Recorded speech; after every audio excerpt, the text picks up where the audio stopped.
They buried me alive, but I came back. The grave that couldn't hold me. The rain fell without mercy, turning the lonely cemetery into a sea of mud. Thunder rolled across the dark sky as 6 men stood around a freshly dug grave.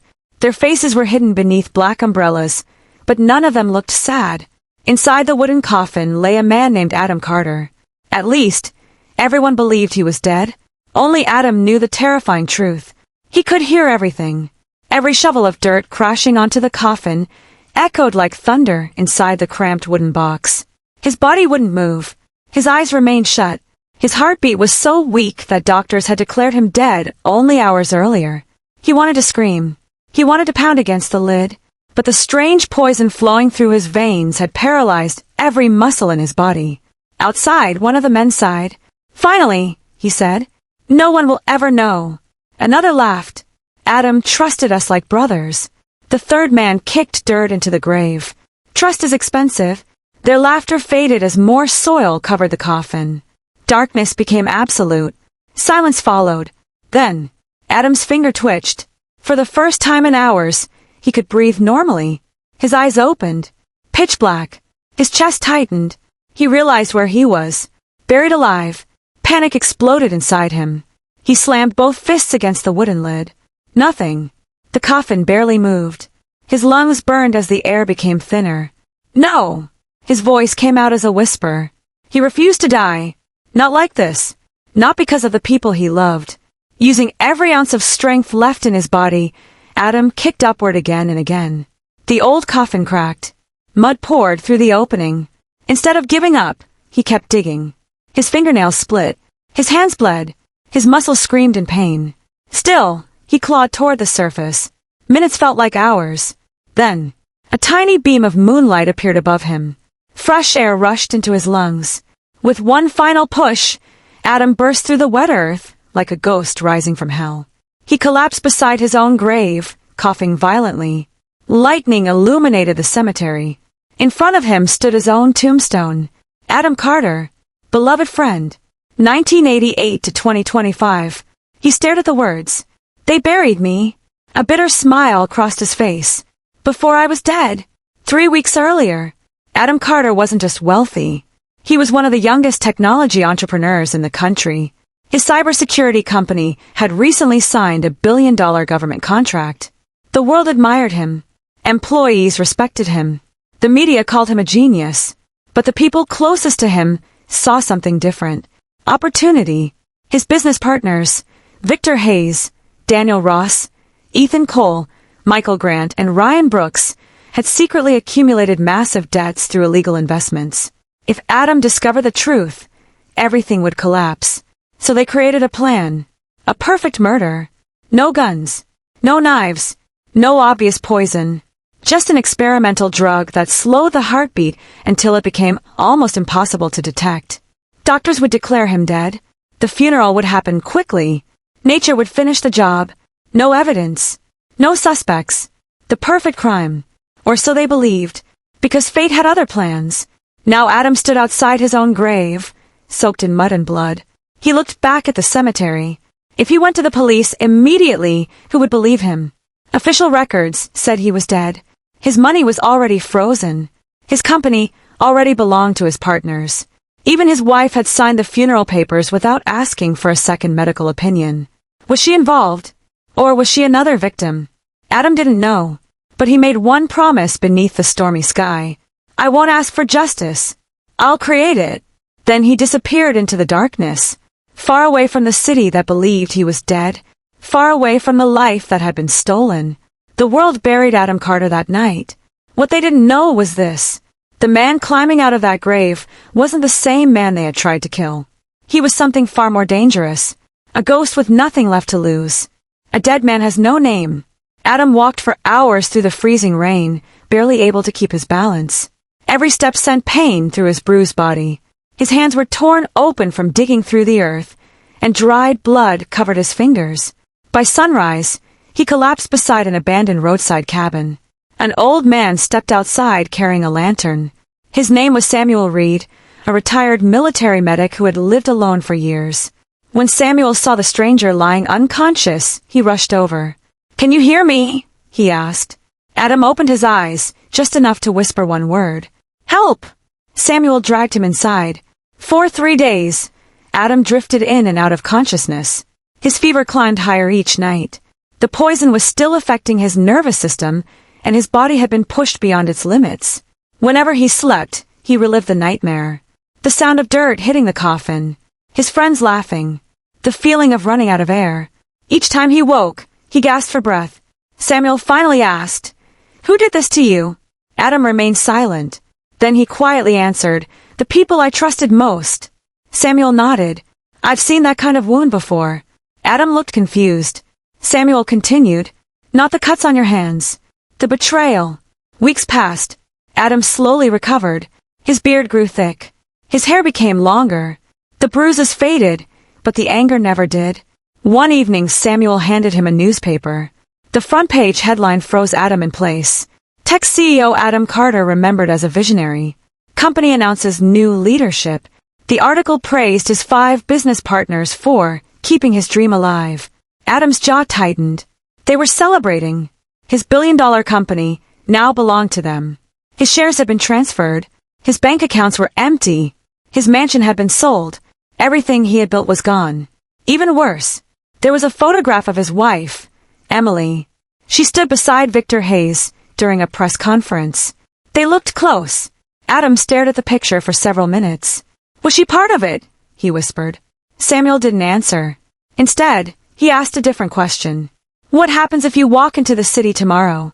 "They'll arrest me." "Why?" "Because according to every official record," Adam looked at his own obituary, "I'm dead." That night, Samuel opened an old metal safe hidden beneath the floor. Inside were passports, documents, and photographs from decades ago. "I once worked for military intelligence," Samuel admitted. "These are old identities that were never used." Adam frowned. "Why are you showing me this?" "Because Adam Carter died 3 weeks ago." Samuel placed a passport on the table. The name read, Nathan Stone. Samuel smiled. "If you want revenge, you'll need someone who doesn't officially exist." Adam hesitated. Accepting the passport meant giving up everything. His name, his past, his identity. But he had already lost those things. Slowly, he picked up the passport. "My name is Nathan Stone." Samuel nodded. "Now your real work begins." The next several months transformed Adam into someone unrecognizable. Samuel trained him every day, not to fight like a soldier, but to think like one. He learned surveillance, how to disappear into a crowd, how to detect when someone was following him, how to open electronic locks, how to defend himself without attracting attention. Most importantly, he learned patience. "Angry men make mistakes," Samuel often said. "Patient men win wars." Adam repeated those words every morning. By the end of 6 months, the frightened businessman buried in a coffin no longer existed. Nathan Stone had taken his place. One evening, Adam secretly returned to the city. No one recognized him. His beard, hairstyle, glasses, and different posture completely changed his appearance. He walked past his former headquarters. His heart sank. His own company logo still hung above the entrance. Only now, Victor Hayes' name appeared beneath it as Chief Executive Officer. Employees smiled as they entered the building. None of them knew the real owner was standing across the street. Adam whispered to himself, "You stole my company. You stole my life. But you made one mistake. You never checked whether I was really dead." At that very moment, a black luxury car pulled into the parking lot. Victor stepped out, laughing with the other 4 partners. They looked richer than ever. Confident, untouchable. Victor suddenly stopped. For a brief second, he looked directly across the street. His eyes met Adam's. Adam quickly turned away and disappeared into the crowd. Victor frowned. "I don't know why." He glanced back once more, but that man looked strangely familiar. Far away, Adam smiled for the first time since climbing out of the grave. The hunt had begun.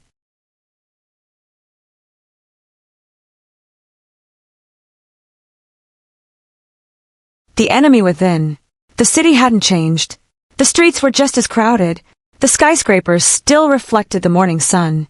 People hurried to work with coffee in their hands, completely unaware that a man officially declared dead was walking among them. Adam Carter was gone. Nathan Stone had taken his place. He wore a tailored suit, thin-framed glasses, and carried a leather briefcase. His beard was neatly trimmed, and months of training had changed the way he walked. He no longer looked like a successful CEO. He looked like someone who belonged in the shadows. His first target wasn't Victor Hayes. It was the company's security system. Adam knew every weakness because he had designed most of it himself. Late that evening, after the employees had gone home, he parked across the street from the headquarters. The lights on the top floor were still on. Victor was working late, or pretending to. Adam wasn't interested in him yet. Instead, he entered the building through an underground parking garage using an old maintenance tunnel that almost no one remembered. The electronic lock had been upgraded. He smiled.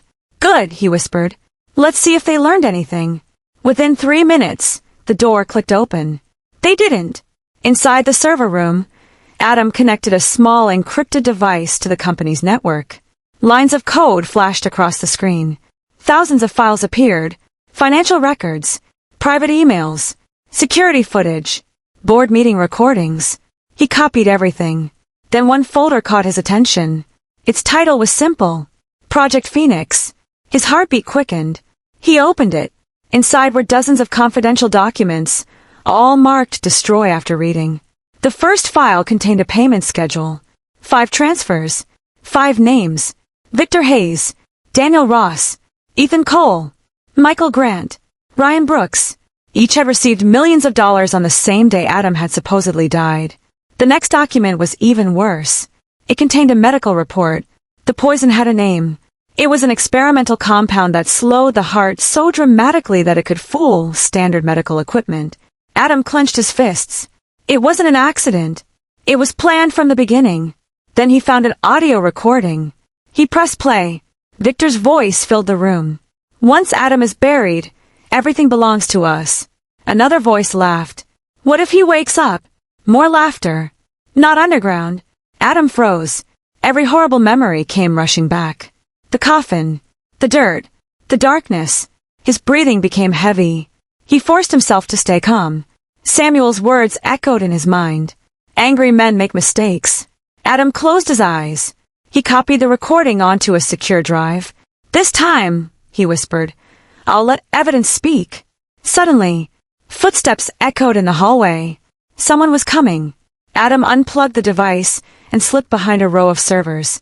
The door opened. It was Daniel Ross. But he wasn't alone. Victor entered behind him.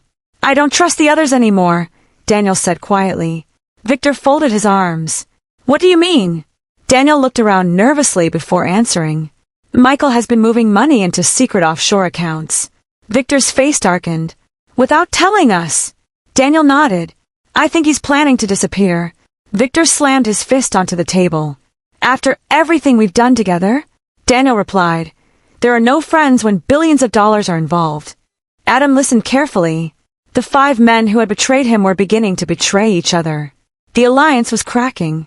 Exactly as Samuel had predicted.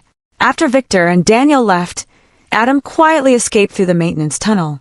Outside, he stood beneath the city lights and looked at the flash drive in his hand. He finally had proof.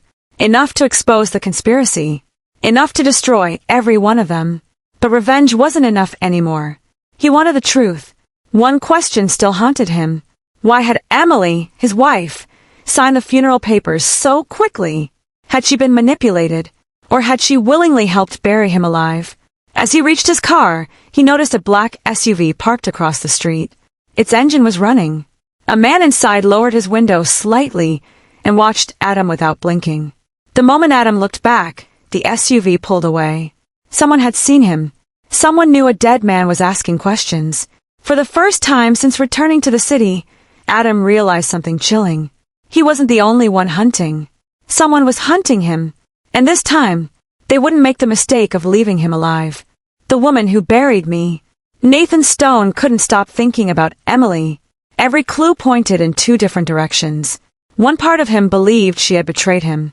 The other remembered the woman who had stood beside him through years of struggle, long before the money, the fame, and the billion-dollar company. Only one way remained to learn the truth. He had to see her. For 3 days, Nathan quietly watched Emily's routine. Every morning at exactly 8:15, she left her apartment with a cup of coffee.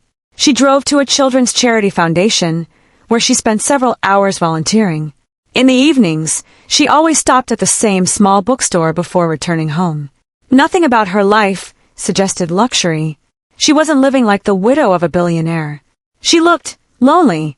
One afternoon, Nathan followed her into the bookstore. Emily wandered through the shelves until she stopped in front of a novel Adam had once given her on their first anniversary. She picked it up. A faded photograph slipped from between the pages. It was a picture of the two of them, smiling on a beach years earlier. Emily stared at it for several seconds. Then tears rolled down her face. Nathan watched from the next aisle. His heart broke. That wasn't the reaction of someone celebrating his death. As Emily left the bookstore, Nathan quietly followed. Suddenly, a speeding motorcycle rushed toward her. The rider pulled a handgun from beneath his jacket. Nathan reacted instantly. "Emily!" He sprinted forward. The gun fired. A bullet shattered a nearby car window. Nathan tackled Emily to the ground just as two more shots echoed through the street. The motorcycle disappeared into traffic. People screamed. Cars slammed on their brakes. Nathan quickly helped Emily to her feet. "Are you hurt?" She looked into his eyes. For one brief moment, something felt familiar. She hesitated. "Have we met before?" Nathan forced himself to stay calm. "No." Before she could ask another question, he disappeared into the crowd. That evening, Nathan replayed the attack in his mind. The gunman hadn't tried to kill him. The target had been Emily. Why? If she had helped murder Adam Carter, why would someone now want her dead? There was only one explanation. Emily knew something. Something dangerous. The next morning, Nathan secretly entered Emily's apartment while she was away. He searched every room. Nothing. Then he noticed a loose floorboard beneath her bed. Inside was a locked metal box. He carefully opened it. His breathing stopped. The box contained dozens of documents. Life insurance papers, medical reports, copies of Adam's autopsy, and one sealed envelope. Written across the front were 4 words. "If I am killed." Nathan slowly unfolded the letter. It was written in Emily's handwriting. "I don't believe Adam died naturally." Victor Hayes forced everyone to accept the medical report without questions. "When I asked for a second autopsy, I was threatened. They said if I continued asking questions, I would disappear too. I've secretly collected evidence. If anything happens to me, whoever finds this must expose them." Nathan closed his eyes. Emily hadn't betrayed him. She had been trying to uncover the truth. And now, she was in danger because of it. Nathan hurried back outside. His phone buzzed. A message from an unknown number. "Stop digging." A second message appeared. "You should have stayed dead." Then a third. It contained a live photograph. Emily, walking alone toward the underground parking garage beneath her apartment. The picture had been taken only seconds earlier. Nathan's blood ran cold. Someone was watching her. Someone was watching him. He raced toward the parking garage. The elevator doors opened. Emily stepped inside, unaware that another figure stood hidden behind a concrete pillar. The man slowly raised a silenced pistol. Nathan shouted, "Emily, get down." The gun fired. A sharp crack echoed through the garage. Emily screamed. Nathan lunged forward, and the bullet struck him squarely in the shoulder. He crashed onto the cold concrete as the assassin disappeared into the darkness. Emily rushed to the wounded stranger. She held his head in her hands. As she looked into his face, her eyes filled with confusion. Then she whispered the one name Nathan never expected to hear again. "Adam!" The dead man's secret. The parking garage echoed with silence. Nathan lay on the cold concrete, clutching his bleeding shoulder. The bullet had passed straight through, but the pain was unbearable. Emily knelt beside him, her hands trembling. She stared into his eyes. Those eyes. She had seen them thousands of times before. Impossible. Her voice shook. "Adam!" Nathan looked away. "It doesn't matter who I am." Emily grabbed his arm. "No. Look at me." For several long seconds, neither of them spoke. Finally, Nathan whispered, "If I tell you the truth, your life will never be the same again." Emily's heartbeat raced. "I've already lost everything." Nathan slowly removed his glasses. Then he wiped the fake beard adhesive from the edge of his face. Emily covered her mouth. Tears flooded her eyes. No! It can't be! Nathan nodded. I'm alive! Emily collapsed into his arms, crying uncontrollably. I watched them bury you.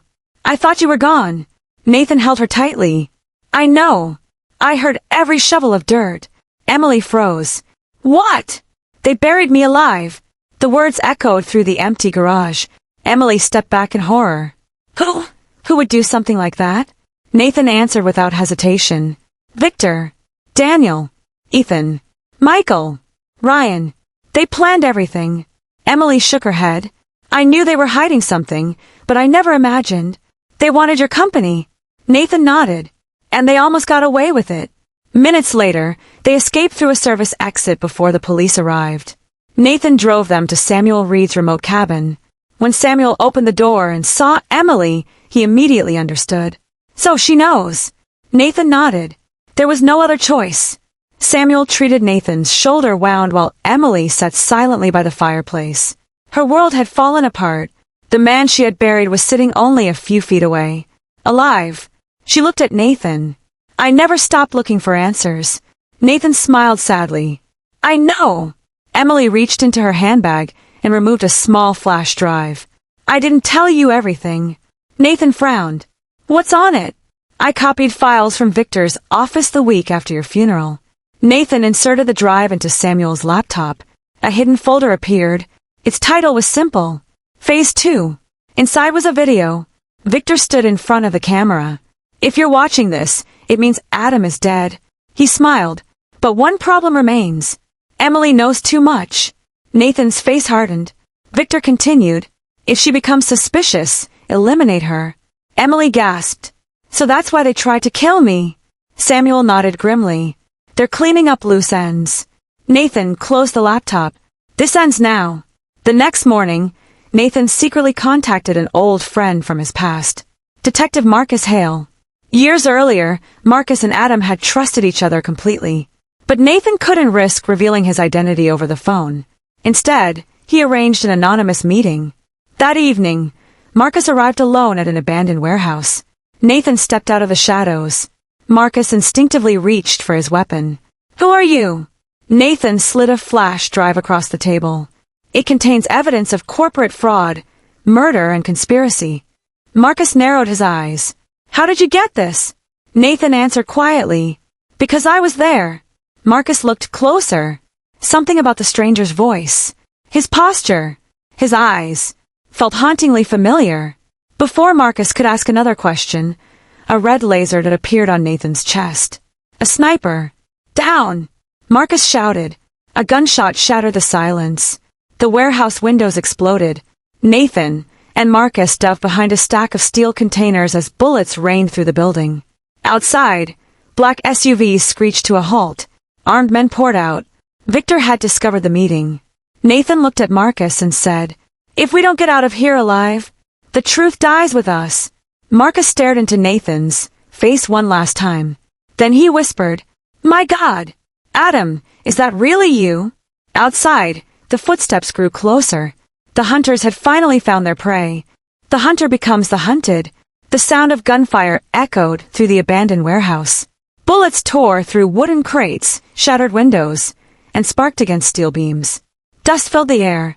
Nathan and Detective Marcus Hale crouched behind a stack of shipping containers. Marcus looked at the man beside him, still struggling to believe what he was seeing. You died, he whispered. Nathan gave a bitter smile. That's what they wanted everyone to believe. Another burst of gunfire slammed into the container. Marcus reloaded his pistol. Now I understand why they want you dead. Nathan looked around the warehouse, studying every exit. There are too many of them. Samuel's training echoed in his mind. Never fight a battle your enemy has already planned. Nathan pointed toward a rusted maintenance door on the far side of the building. That's our way out. Marcus fired twice, forcing the attackers to take cover. Nathan sprinted toward the maintenance door. Marcus followed close behind. As they reached the exit, one of Victor's men spotted them. There! Don't let them escape! The chase was on. Nathan and Marcus raced through a maze of narrow alleys behind the warehouse. Rain had begun to fall again, making the streets slick and dangerous. A black SUV roared around the corner, trying to cut them off. Nathan grabbed a metal trash bin and shoved it into the vehicle's path. The driver swerved violently. The SUV crashed into a brick wall with a deafening roar. Without looking back, the two men disappeared into the crowded streets. Hours later, they arrived at Samuel's cabin. Emily opened the door.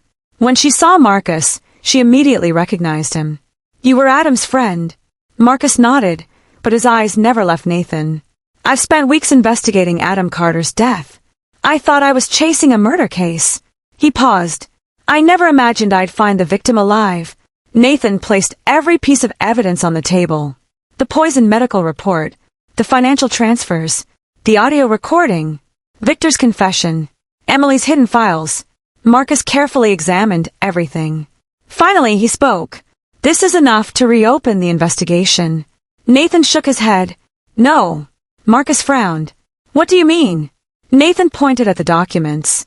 "These prove conspiracy, but they don't prove who ordered my murder." Marcus understood immediately. If we arrest them now, the mastermind could disappear forever. Nathan nodded. "We need the person pulling the strings."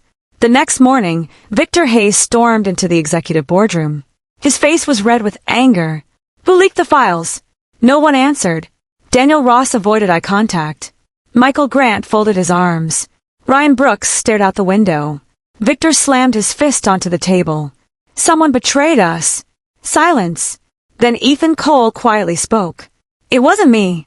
Victor turned toward him. "How do you know?" "Because," Ethan swallowed nervously. "I've been keeping copies of everything." The room fell silent. Victor's expression changed. "You what?" "I wanted insurance." Victor slowly smiled. "So you never trusted us?" Ethan stepped backward. "I trusted myself." Victor pulled a pistol from his desk drawer. The other partners froze. "You made a very expensive mistake." A single gunshot echoed through the room. Ethan collapsed onto the polished floor. Blood spread beneath him. The remaining three partners stared in horror. Victor calmly lowered the weapon. "No one betrays me." That evening, news channels across the country reported the shocking story. Billionaire executive Ethan Cole found dead in corporate headquarters. Police suspect suicide. Nathan switched off the television. "Suicide." Marcus shook his head. "Victor still has people inside law enforcement." Emily looked frightened. "If he can cover up one murder, he can cover up another." Samuel quietly poured himself a cup of coffee. Powerful men always think fear makes them stronger. Nathan looked toward the window. Outside, a black helicopter flew low over the forest before disappearing into the distance. Samuel's expression darkened. "They found us." Marcus rushed to the window. Several black SUVs were already climbing the dirt road toward the cabin. More than 20 armed men stepped out. Nathan realized this wasn't just another assassination attempt. Victor wasn't trying to silence him anymore. He was declaring war. Nathan turned to the others. "We leave now." Samuel opened a hidden trapdoor beneath the cabin floor. A narrow underground tunnel stretched into darkness. "I built this years ago," Samuel said. "I always knew someday I'd need it." As the first bullets smashed through the cabin windows, the four of them disappeared into the tunnel. Behind them, flames began to consume the cabin. Samuel looked back one last time. Everything he owned was burning. Nathan placed a hand on his shoulder. "I'm sorry." Samuel shook his head. "No." He looked ahead into the darkness. "They destroyed my home. Now we destroy their empire."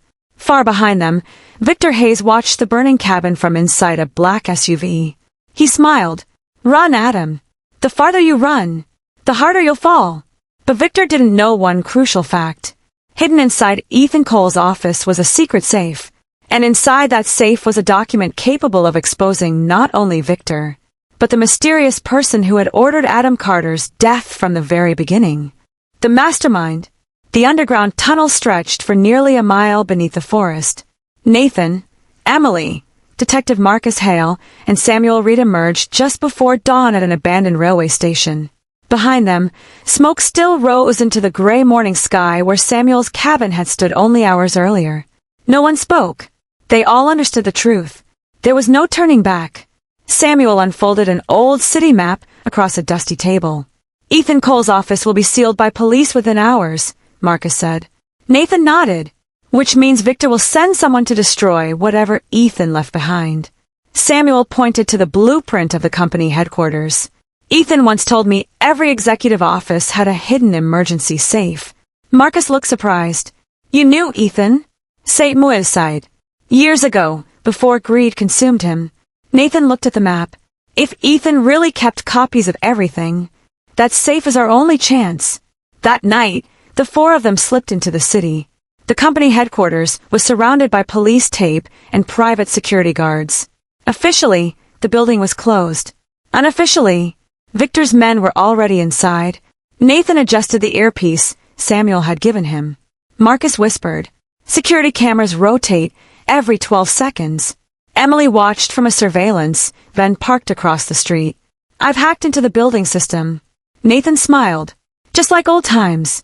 Emily smiled back for the first time in weeks. "Just don't get buried again." Nathan and Marcus entered through the underground parking garage. Everything was silent, too silent. As they reached Ethan's office, Nathan knelt beside a large painting hanging on the wall. He removed it carefully. Behind it was a digital safe. Marcus frowned.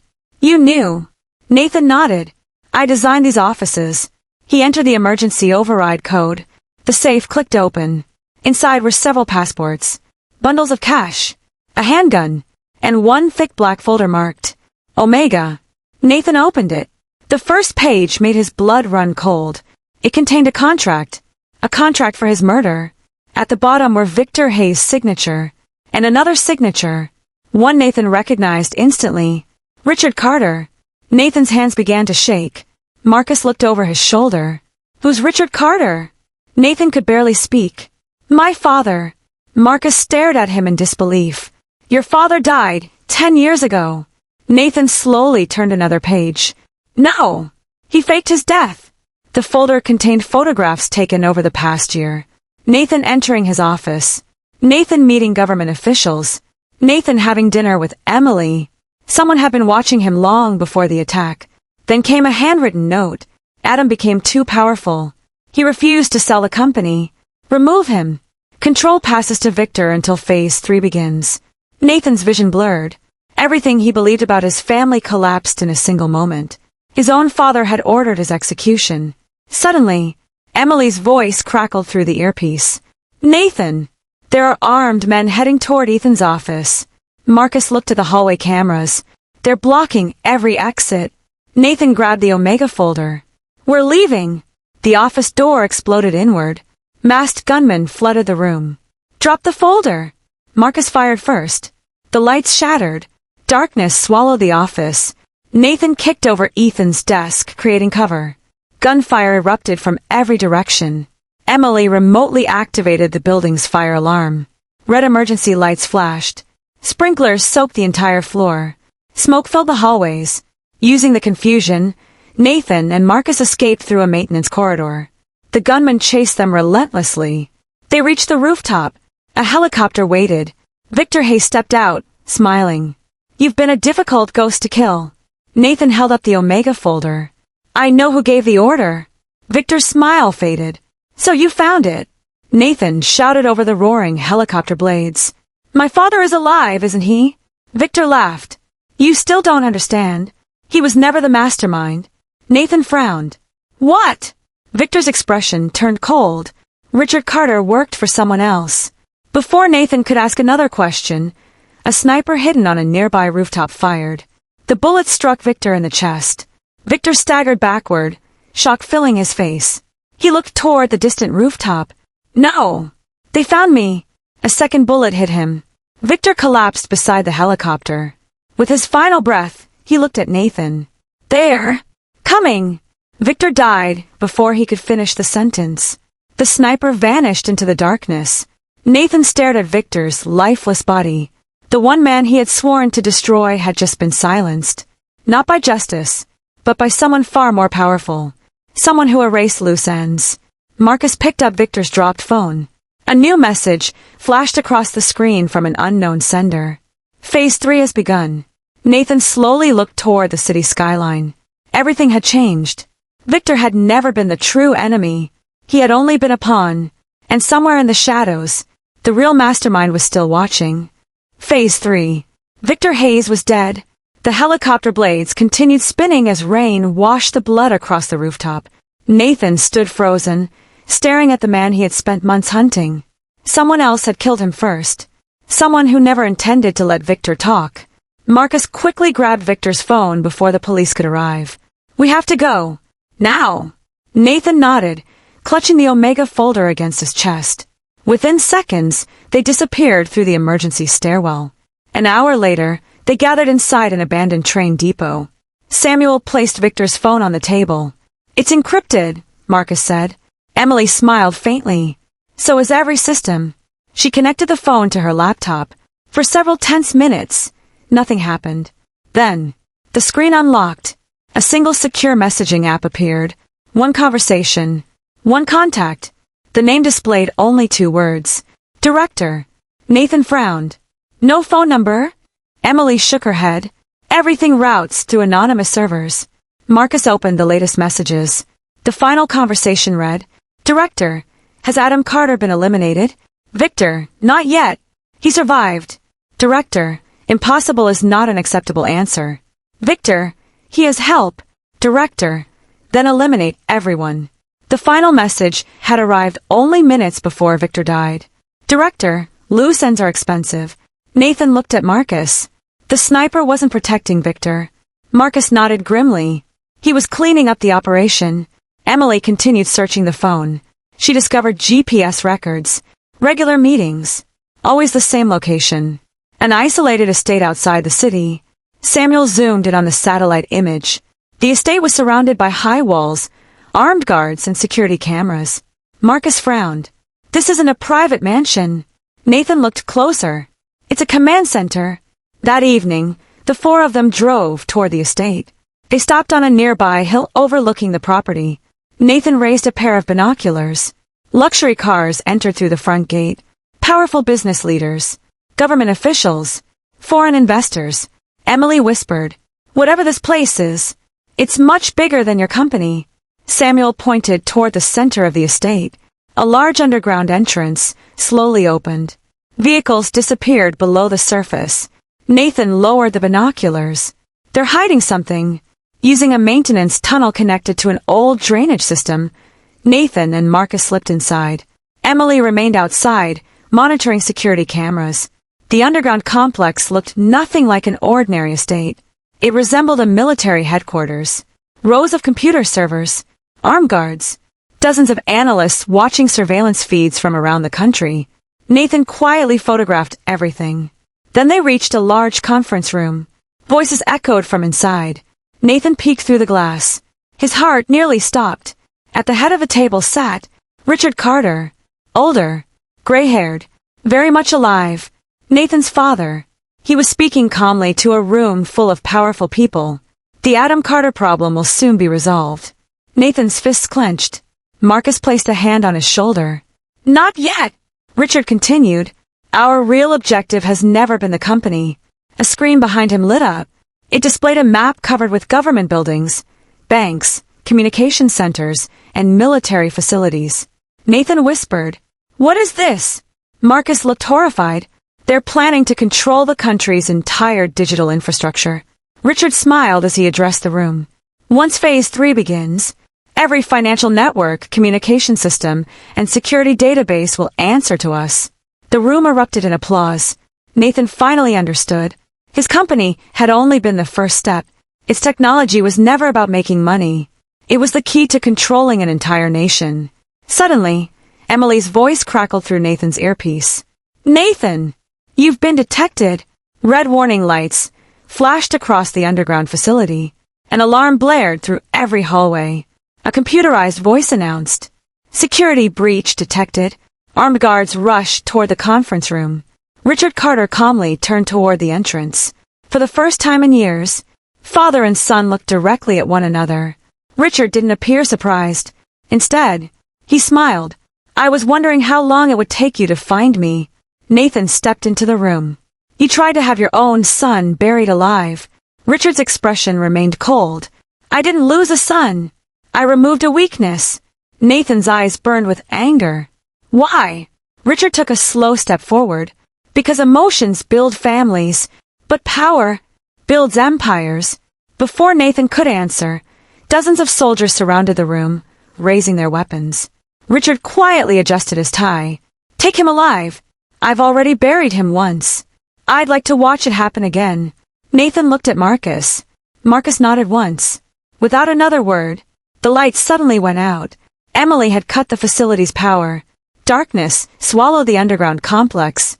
Gunfire erupted from every direction. The final battle had begun.